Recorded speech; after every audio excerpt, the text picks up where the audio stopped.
Il va y avoir amour samedi. Non, pas samedi, Samedi. ben non, on l'enterrera. On l'enterrera samedi. Ah, bon. Je reviens hier ici. Qu'est-ce qu'on me dit? Il y a amour. Qu'est-ce qu'il faut croire? C'est moi qui ai servi. Qu'est-ce qu'il faut croire?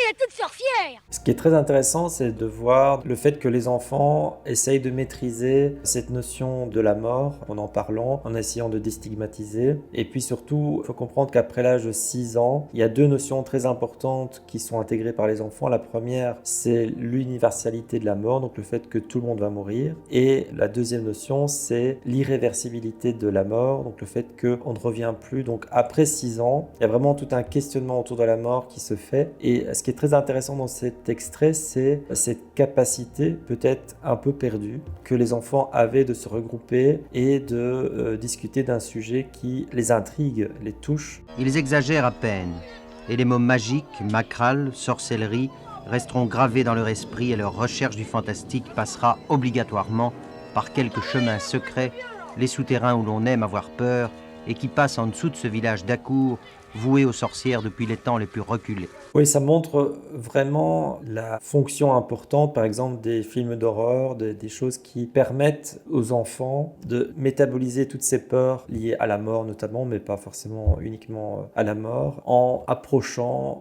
en groupe. Et c'est là que je trouve que cet extrait est vraiment très intéressant. C'est à quel point le groupe peut permettre d'appréhender des notions comme par exemple ici la mort et de pouvoir les métaboliser et aussi qu'elles fassent moins peur en les approchant comme ça de façon subtile.